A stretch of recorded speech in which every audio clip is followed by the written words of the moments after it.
عالمی مجلس تحفظ ختم نبوت کے زیر اہتمام یہ عظیم الشان ختم نبوت کانفرنس، جس میں شرکت میں اپنے لیے سعادت سمجھتا ہوں،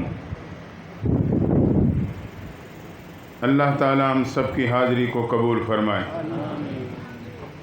حضرت مولانا پیر حزب اللہ صاحب دامت برکاتہ العالیہ، حضرت مفتی عبدالرؤف شاکر صاحب دامت برکاتہ العالیہ کے بیانات آپ نے سماعت کیے۔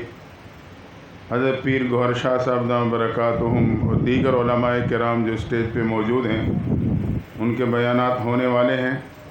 میں موقع کی مناسبت سے مختصر سی باتیں آپ کے سامنے عرض کرنا چاہوں گا۔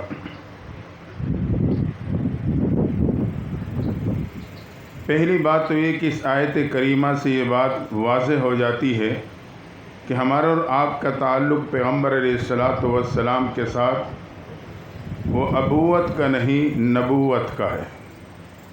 یہی وجہ ہے کہ اللہ نے آپ کی نارینہ اولاد کو ایک ایک کر کے واپس لے لیا تھا،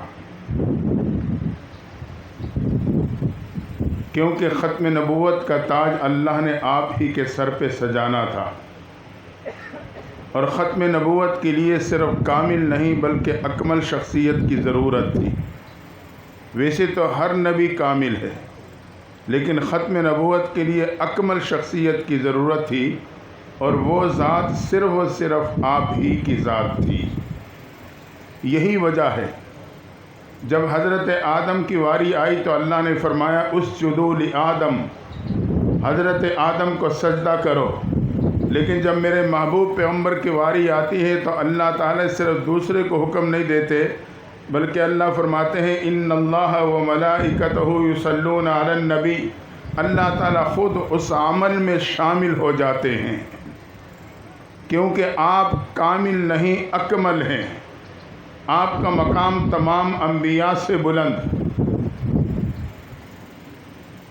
آدم علیہ السلام کو اللہ نے جنت کا پتھر حجر اسود عطا کیا تھا، لیکن میرے محبوب کو اللہ نے روضۃ من ریاض الجنہ، پورے جنت کا ایک ٹکڑا عطا کر دیا تھا۔ نوح علیہ السلام آخر کار اپنی قوم کے حق میں بد دعا کی، اللہ نے قوم کو ہلاک کر دیا، لیکن میرے محبوب پیغمبر کی جب واری آتی ہے آپ نے قوم کو بد دعا نہیں دی، بلکہ فرمایا اللہم اہد قومی فإنہم لا یعلمون، یا اللہ یہ قوم مجھے جانتی نہیں ہے تو انہیں ہدایت عطا فرما دینا۔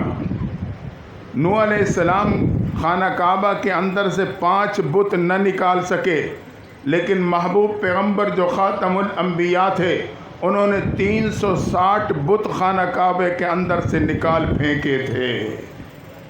تو اللہ نے آپ کو اکمل بنایا تھا۔ ابراہیم علیہ السلام کو اللہ نے مقام ابراہیم دیا، واتخذوا من مقام ابراہیم مصلی، لیکن میرے محبوب پیغمبر کے بارے میں قرآن نے کہا عسیٰ ان یبعثک ربک مقاما محمودا، اللہ نے آپ کو مقام ابراہیم کے مقابلے میں مقام محمود عطا کر دیا۔ سلیمان علیہ السلام کو اللہ نے خاتم اور انگوٹھی دی تھی، مخلوق کو مسخر کرنے کے لیے، لیکن میرے آپ کے محبوب پیغمبر کو اللہ نے مہر نبوت عطا فرمائی، جس کی وجہ سے آپ نے انسانیت کے دلوں کو مسخر کر لیا تھا۔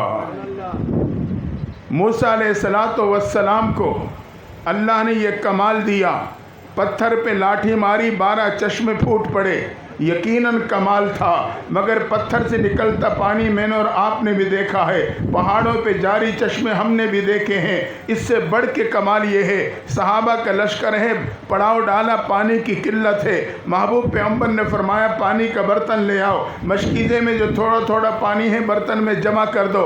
آپ نے اپنی 5 انگلیوں مبارک پانی کے برتن میں اتاری، پتھر سے پانی کا نکلنا کمال تھا، لیکن اس سے بڑھ کے کمال یہ کہ اللہ نے آپ کے 5 انگلیوں سے پانی کے چشمے جاری فرما دیے تھے۔